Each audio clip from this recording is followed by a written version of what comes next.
Patricia nos contaba antes la dificultad de la administración de ver las cosas, el compañero nos contaba acciones concretas. Ayer pudimos hablar con Salvador de la visión que tiene para la laguna. El fin de semana estuvimos en las exposiciones de la red Terrae, que han sido muy importantes, así que esto es una continuidad de aquello. En la laguna tenemos a Aitor y a un grupo de personas que están intentando poner el foco en estos temas, y yo les quiero animar a seguir reflexionando. O sea, aunque José María tenga esta posición, somos amigos y llevamos muchos años discutiéndola y seguimos haciendo alguna cosa en positivo. Yo me voy a referir a una experiencia. Hace 10 años conté aquí en una de estas salas que íbamos a empezar a hacer bosques comestibles, y ahora podemos ver un poco el resultado de esa experiencia, ¿no? Pero en principio yo quiero recordar experiencias históricas de la laguna. O sea, me quiero centrar en la laguna, que para eso estamos aquí. La laguna tiene experiencias muy importantes. La experiencia de la cooperativa Tejina, que articuló un barrio entero, que fue capaz de pedir un ayuntamiento porque tenían economía propia. Una historia muy interesante que da para otro seminario sobre por qué se liquidó esa cooperativa. Eso es una pregunta para el futuro. Hay que recordar a personas como Pedro Molina, Pedro el Mago, que han conocido seguro mis amigos ganaderos que están ahí atrás, y mucha gente de la laguna. Pedro puso la ruralidad en el centro de la laguna. Defendió la ganadería en el centro de la laguna. La ganadería que fuera compatible con el desarrollo urbano. Y pues yo creo que todos los que le conocimos le tenemos en la mente como una de las personalidades de la ruralidad en Canarias, ¿no? Y junto con él muchas otras personas que antes que nosotros han hecho esta reflexión. Desde la Sociedad de Amigos del País, por ejemplo, en la Real Sociedad encontramos reflexiones antiguas sobre el vino en Canarias. Yo soy de los que piensa que, por ejemplo, la laguna no se explica sin el negocio del vino, que era capaz de exportar en el siglo XVIII 10 millones de litros de vino, no botellas, de litros de vino al exterior. No se explica esta arquitectura sin la acumulación de dinero por una actividad que fuimos capaces de organizar en aquella época. Estos días se ha presentado, creo que coincidió el viernes con las actividades de Red Terrae, un libro fantástico que les recomiendo sobre la historia del vino en Canarias para entender esto. Es decir, donde estamos tenemos que reflexionar sobre qué hubo antes, quiénes reflexionaron antes, qué pasó antes para estar aquí y a partir de ahí, ¿para dónde vamos? Yo parto de una idea consensuada en Canarias, que es que vamos a intentar abordar la emergencia climática con un plan que nos lleve al 2040 a la neutralidad climática. Esto fue un acuerdo parlamentario unánime del año 2020 y me baso en él porque es un acuerdo unánime y porque generó una serie de legislaciones que buscaban la reducción de emisiones, la transición energética, la adaptación y resiliencia climática y la movilidad sostenible, entre otras. Es decir, la base política sobre la que tenemos que desarrollar fundamentos, pues hay una cierta base política. En este marco, lo que hagamos en la laguna, cómo pensemos en la laguna, tiene que referenciarse con ese marco legal. Lo llamamos en su momento el ecosistema para la transición ecológica de Canarias. Y en ese ecosistema pues teníamos la Ley de Cambio Climático que se aprobó, donde establece una herramienta muy interesante de la que podremos hablar luego, que es el registro de huella de carbono.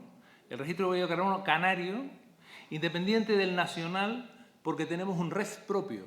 Es decir, el objetivo era conectar el cambio climático y la huella de carbono con el REF. Y esto tiene que ver con la agricultura. No hay posibilidad de lucha contra el cambio climático sin adaptar la agricultura y sin la agricultura. Adaptarla porque la agricultura es la primera que está soportando el cambio climático. Y lo está haciendo de una manera terrible.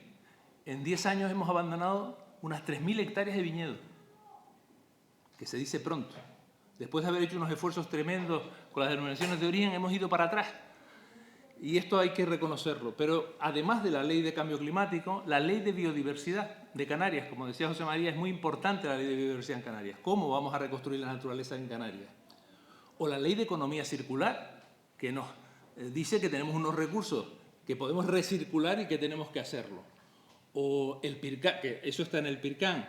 O la Estrategia Canaria de Soberanía Alimentaria, que contó Patricia antes. O el Plan Hidrológico Insular. ¿Qué tiene que ver el Plan Hidrológico Insular con la captación de agua en determinadas zonas, por ejemplo, de la laguna? La bruma que nos llega del norte que podría dejar mucha más agua si tratáramos el territorio de otra manera. o las regulaciones agrarias como la PAC, las DOSAs, el POSEI, los ecoesquemas que vamos a ver muy pronto ya y que se están preparando en el Ministerio. Todo esto lo tenemos que tener en la cabeza a la hora de desarrollar una estrategia positiva. Además, en el marco europeo tenemos la Ley de Restauración de la Naturaleza, un reglamento que nos lleva a que cada 10 años, hasta el año 2050, me gustaría verlo, no sé, por edad no sé si podré, pero me gustaría verlo, vamos a evaluar cómo vamos a ir reconstruyendo nuestros ecosistemas.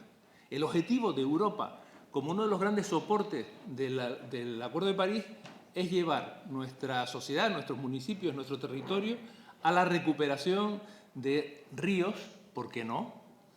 En Canarias, digo, ¿por qué no? De praderas, de bosques, de humedales, de conectividad, de ciudades regeneradas, de cuidado del océano, etc. Y hay marcos, la taxonomía de las inversiones verdes. No sé si les suena. Es un marco europeo que establece cuándo una inversión responde a los criterios ambientales o no. Esto es interesante. Miren, los financieros de los hoteles ya se conocen esta taxonomía más que los de sostenibilidad, porque esta taxonomía establece precio en el dinero, y esto es importante. La agenda urbana y rural, los ODS, las ciudades sostenibles, los PAI, le acaban de aprobar a la UNA un plan de acción integrado de 12 millones de euros. Algo tiene que ver con los objetivos que nos planteamos aquí. El Acuerdo de París y el marco global de certificaciones ambientales. Ahí tienen BRRA o Golden Standard. No les suena todavía, pero tiene que sonarnos más. BRRA y Golden Standard son las dos grandes entidades, dos de las grandes, hay más, que establecen si los criterios que nosotros aportamos, si los proyectos que tenemos para los próximos 30 años son certificables y, por tanto, monetarizables en términos de carbono. Esas entidades son las que emiten el certificado de que podemos vender nuestro carbono. Y esto puede ser interesante. Nuestro carbono, el carbono que somos capaces de depositar en el suelo y las adicionalidades del carbono. Las adicionalidades pueden ser la restauración cultural, pueden ser la integración social, puede ser la biodiversidad. Y a lo mejor una tonelada de carbono se convierte en 200 euros porque reconstruye un humedal, o en 30 euros si lo hacemos en la agricultura ecológica, por supuesto. Bueno, pues este negocio del mercado voluntario de carbono es el marco que nos hemos dado en el Acuerdo de París, que es un acuerdo mundial, que evidentemente tiene enemigos. Tenemos al presidente de Estados Unidos como el principal enemigo, pero aunque él es el enemigo, la cotización del carbono, si lo que dicen los mercados del carbono, es que va a más. Y si en el mercado se dice que el carbono va a más, pues vigilemos ese asunto. Lo dejo ahí para que sigamos pensando sobre esto. Aquí en La Laguna tenemos gente que hace bosques comestibles. Tenemos una iniciativa en Valleguerra, José Luis Gutiérrez, un hombre que durante 30 años vendió productos químicos y el otro día me decía, he estado engañando a la gente 30 años y ahora voy a hacer mi bosque. Mi proyecto de vida hoy es mi bosque. Esto es importante y esto está en La Laguna. O un amigo, Alfredo, que ha hecho este bosque comestible precioso, que además ha hecho una asociación para hacer más bosques. Si tenemos ciudadanos independientes, ciudadanía comprometida, que quiere hacer cosas. Y esto lo tenemos que articular. O la universidad, que en el corazón de La Laguna ha restaurado un espacio ecosistémico de primer nivel. La universidad porque tiene 14 capataces estupendos, compañeros míos, yo soy capataz agrícola en origen, y estos individuos, con los catedráticos, con los profesores, han sido capaces de estar restaurando un bosquecillo de laurisilva en el campus de Guajara, o este magnífico espacio, que lo único que pasa es que los paseos están deteriorados, pero la naturaleza que está al lado es fantástica, y está en el corazón de La Laguna. Por tanto, aquí tenemos, no se ve muy bien los compañeros que están ahí trabajando en eso, pero es importante esta iniciativa, que la disfrutemos y que la protejamos, porque tiene sus enemigos, ¿eh? No voy a decir aquí quién, pero tiene sus enemigos. O lo que está haciendo el propio ayuntamiento, por iniciativa municipal, restaurando este bosquete, que es un bosque termófilo, que es una idea de don Antonio González y de Sventenio hace 60 años, que fue un proyecto de Antonio Machado hace 20 y que hace poco se empezó a hacer, contra viento y marea. Esto significa que alrededor de la laguna podremos reconstruir un bosque termófilo, y esto tiene interés. O privados que son capaces de organizar, ahí tenemos un grupo de personas que alquilan espacios en bajamar y que alrededor hay un ecosistema. Y esas personas que alquilan esos espacios son constructores de biodiversidad.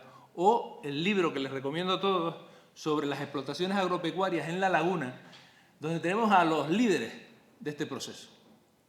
Porque esto, podemos tener leyes, podemos tener reglamentos, pero como no tengamos personas, la cosa está jodida. Y aquí tenemos ya un buen ejemplo de que en la laguna hay un pulso, hay pulsaciones para abordar un cambio en el modelo de trabajo en la agricultura, del modelo de renaturalización y el modelo de renaturalización de la ciudad también. Así que tenemos base para trabajar. El urbanismo en la laguna tiene que partir de la idea de que el suelo, la ley del suelo es muy curiosa. La ley del suelo de Canarias habla de que los suelos son importantes, los suelos, pero luego lo que se dedica es a organizar cómo destrozamos los suelos. Y los suelos son importantes en la ley del suelo de Canarias, porque en aquel momento había una legislación internacional que hablaba de la importancia de los suelos, y entonces la ley en el preámbulo recoge la importancia de los suelos. Pero luego cuando vas a ver en el articulado y qué se hace con eso, pues no hemos hecho nada, solo calificarlo. Pero es importante tenerlo en cuenta. En el preámbulo se establece este valor y por tanto tenemos que tirar de eso. Las soluciones basadas en la naturaleza, que es algo muy importante, las están dando nuestros agricultores. No me refería antes a culturas en Anaga, por ejemplo. En Anaga tenemos culturas del agua espectaculares, de la línea del agua, la cultura de la línea del agua. Antes se lo comentaba José María, en La Gomera encontré que a un bancal se le puede llamar hasta de 14 maneras distintas. ¿Por qué? Y esto, Patricia, hay que trabajarlo. Porque la línea del agua, que el mago nuestro, y hago luego un paréntesis sobre nuestros magos, era capaz de idear, era una línea de que cuando lloviera mucho, el agua se manejaba en el bancal, se repartía en el bancal de tal manera que no se tumbara la pared. Y esto es ingeniería de alto alcance. Y esa hidratación del territorio hacía posible que en el barranco hasta hace 20 años se pescaran anguilas. Y las anguilas no son de tierra, son de mar. Si teníamos un río, hace 20 años, hace 20 solamente, que por la hidratación de los espacios comunes que construían los magos nuestros en el territorio, era capaz de mantenerse por lo menos altas temporadas. No sabemos si todo el año, eso no lo hemos reflejado en ningún sitio. Y esto es importante, por ejemplo, lo que pasa en Anaga con la línea de agua, cómo nuestros magos eran capaces de mantener el agua el máximo tiempo posible en el territorio. Ahora hacemos otra cosa, ahora ponemos cemento en los barrancos para que corra. Si nos hemos equivocado en esa teoría. Y antes decía de los magos. Los magos son los canarios que con pocos recursos le dan de comer honestamente a su familia. Hacen magia. Y hacen tanta magia aquí que cuando van a América, los canarios son los tíos más reconocidos. Y esa es una cultura nuestra que tenemos que proteger. Yo he visto gente en Anaga que hace cosas con la vegetación canaria, por ejemplo, con algunas variedades de plantas, desinfectan los suelos. Y es un uso tradicional, que ahora está prohibido por la protección. Y sin embargo, el ICIA está investigando lo mismo. Vemos como el conocimiento más puntero está investigando qué se hace con los suelos que lo hacían nuestros magos. Ese es el conocimiento ancestral que tenemos que proteger y que está en la laguna, básicamente en Anaga. El ciclo natural del agua, por tanto, no solo el ciclo urbano del agua, sino el ciclo natural del agua lo tenemos que recomponer. Tenemos que recomponerlo, discutiendo esa parte oscura que decía José María. Cómo se han producido los derechos del agua, cuál es la situación actual de esos derechos, y hoy podemos reivindicar, y hay algún ayuntamiento que se atreve a reivindicar los derechos públicos del agua. El otro día, hablándolo con Antonio Machado, me decía, si solo falta un chorrito, solo queremos un chorrito que baje por el barranco para reconstruir la naturaleza. Fíjense cómo ha pasado, qué hemos hecho. Hemos ido construyendo galerías cada vez más arriba cerrando la posibilidad de que pase el agua, no hemos contemplado el cauce ecológico, se nos ha secado el monte de allí para abajo. ¿Qué tenemos que hacer para reconstruir la naturaleza? Pues volver al chorrito. Por tanto, el ciclo natural del agua, el ciclo urbano del agua, lo tendremos que repensar en función de estos criterios. Y a lo mejor, pues tendremos que regenerar con aguas regeneradas, regenerar naturaleza con aguas regeneradas. Los bosques productivos producen muchos servicios ecosistémicos. Ahora vamos a ver algunos modelos, ¿no? Captación de carbono, regulación hídrica, humedales, refrigeración de los suelos. Mi suegra tenía una palabra fantástica. Mi suegra era gomera, recriada en La Victoria, donde se habla de una manera especial. Hablaba del brisaje. Y el brisaje, hace poco en Adeje, en el bosque productivo de Adeje, cuando te metes en el bosque productivo de Adeje y ves el brisaje, entiendes para qué sirve. ¿Para qué sirve el bosque productivo? Para generar brisaje. Y esto es importante, las palabras que usamos para definir estas cosas. Pero es que además producimos alimentos sanos, producimos biomasa, producimos productos silvestres de todo tipo y agricultura regenerativa. El bosque es regenerativo, además de refugios climáticos. Los casos que les conté antes sirven para demostrar esto que estoy diciendo. Hay, sin embargo, algunas cuestiones sobre el cambio global que quiero destacar. Esto es muy reciente y es un dato del CSIC. Cuando nosotros hablamos de Canarias, tenemos que ver que estamos ahí al lado de África y miren, esos son los datos de las calimas y la mierda que traen del Sáhara. Las calimas no traen solo polvo sahariano, traen toda la basura que contaminan en Marruecos, en Argelia, las fábricas antiguas que están ahí. Por tanto, y eso está llegando a Canarias y lo estamos registrando ya. El otro día un viticultor me decía, tengo una situación en unas májaras que dan al viento que no sé por qué se me secan. No lo sabemos todavía, pero hemos apuntado a que a través del CSIC tenemos que investigar si algo de lo que viene de esa zona del Sáhara que se marca en ese plano, que viene con el viento sahariano, que lo estamos detectando en una estación climática que tenemos en La Graciosa, tiene algo que ver con esto. Ahí están los contaminantes que vienen con las calimas, que son, y aquí en el primer gráfico, la frecuencia de las calimas y la importancia de las calimas. Esa que se ve para arriba, esa que se ve aquí. ¿Recuerdan un incendio que hubo en Santa Úrsula en el 2000, antes de la pandemia? Que paró la autopista y fue un caos. Esa es la calima de ese que eran carnavales. Pues esta fue. Tenemos que no solo ver lo que nos pasa en el territorio, sino cómo impactan. ¿Cómo está impactando? Ya sabemos que está impactando 0,3 grados al año en el Teide el incremento de temperatura. Eso es una barbaridad. Pero lo que viene de África no es menor. Corto más rápido, perdón. Experiencias comunitarias. Voy a intentar pasar a experiencias comunitarias. Experiencias de la Asociación Domitil. Aquí empezamos a hacer el primer bosque comestible con Juan Antonio Hernández. Es un bosque que administra una ONG y que es un equipamiento de 8.000 metros cuadrados, no está mal. Aquí está mi amigo Juan Antonio. Juan Antonio es una persona canario de la Perdoma, los que somos de aquí, un mago perdomero que tiene mala suerte hace años y se va a América y se hace experto de la FAO en bosques comestibles en América. Y ha visto los bosques desde Guatemala hasta Tierra del Fuego. Y entonces viene aquí y queremos construir bosques. Y hemos hecho, pues, el de la ONG, este es el bosque comestible de Adeje, que produce alimentos para los alimentos comunitarios, para el Banco de Alimentos de Adeje, ¿no? Aquí está el impacto que tiene una ceiba, aquí podríamos hablar de biodiversidad, pero no es el caso, una ceiba que ha crecido del orden de 2 metros al año en ese bosque, y la comunitarización, que es muy importante, cómo ese bosque va a ser comunitario. El bosque va a estar en el marco de una fundación dedicada a la inserción laboral de personas con discapacidad. Ahora está en manos de una asociación, de una sociedad de inserción social y va a evolucionar hacia una fundación dedicada a la inserción laboral de personas con discapacidad. Y esa fundación además queremos que sea la que aprenda a desarrollar el plan de infraestructuras verdes del municipio. Lo que queremos es que el plan de infraestructuras verdes del municipio, que es urgente en Adeje, pues se haga a partir de la cultura que hemos creado en este proyecto de bosque comestible. Este es otro bosque que lleva también Julio, que es en Vilaflor, pero tiene una pretensión ecológica y turística.